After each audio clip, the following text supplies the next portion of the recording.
সবাই কেমন আছেন? নিশ্চয়ই ভালো আছেন। আজকে বহুল কাঙ্ক্ষিত দরদ ছবিটি রিলিজ হয়ে গেল এবং সারা দেশের প্রতিটি হলে ব্যাপক দর্শক সমাগম, যেটা আসলে ঈদের সময় সাধারণত হয়ে থাকে। ঈদের সময় বাংলাদেশের সিনেমা হলগুলোতে প্রচুর দর্শক হয়। তো ঈদ ছাড়া প্রথমবারের মতো অনেকদিন প্রায় 5 বছরের পরে আর কি শাকিব খানের কোনো ছবি ঈদ ছাড়া রিলিজ হলো এবং সেটা প্রথমে যে একটা যেহেতু রাজনৈতিক একটা অস্থিরতা ছিল, তারপরে প্রচার প্রচারণার কিছু ঘাটতি ছিল, তারপরও ঈদ ছাড়া রিলিজ হয়ে বলা যায় দরদ ভালো একটা রেসপন্স পাইছে।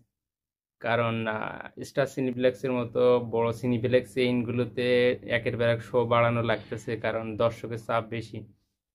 আর যে সিঙ্গেল স্ক্রিনগুলো আছে সেগুলো তো ভালো, অনেক ভালো রেসপন্স পাওয়া যাচ্ছে এবং আরও যে কয়েকটা সিনিপ্লেক্স আছে যেমন লায়নে অলরেডি 8 থেকে 10টার মতো শো চলতেছে এবং ব্লকবাস্টার সিনেমায় প্রায় 8টা শো চলতেছে। তো বিভিন্ন জায়গায় যেসব সিনিপ্লেক্সগুলো আছে ছোটোখাটো শো, প্রত্যেকটা সিনিপ্লেক্সে শোগুলো সব হাউসফুল যাচ্ছে এবং আগামীকালকে শোরও কোনো টিকিট নাই।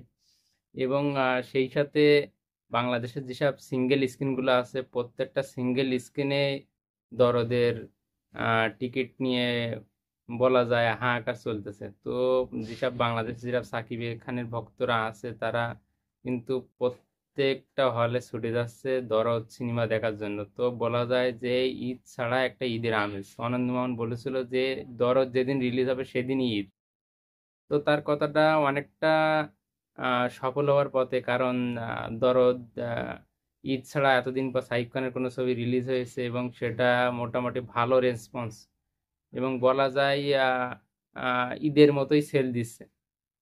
তো আশা করি এই সেলটা যদি ধরে রাখতে পারে তাহলে পরবর্তী সময় আরো অনেক বড় ছবিগুলো রিলিজ করার সাহস দেখাবে অন্যান্য প্রডিউসাররা এবং আশা করি এই সেলটা ধরে রাখবে।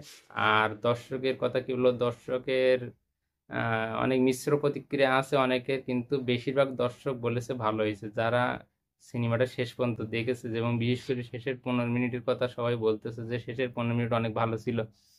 তো এখন আমার যেহেতু দেখা হয় নাই, আশা করি কালকে পরশুর মধ্যে দেখে ফেলবো। তো দেখলে হয়তো বাদ বাকিটা বলতে পারবো।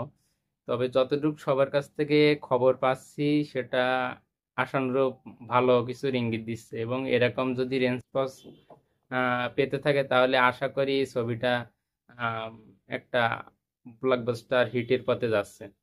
তো যেহেতু প্রথম দিন, সামনে আরো কয়েকটা দিন আছে, তো দেখা যাক কি হয়। আর সবাই সিনেমাটা দেখবেন এবং কেন কেমন হয়েছে সেটা অবশ্যই শেয়ার করবেন। সবাই ভালো থাকুন। আল্লাহ হাফেজ।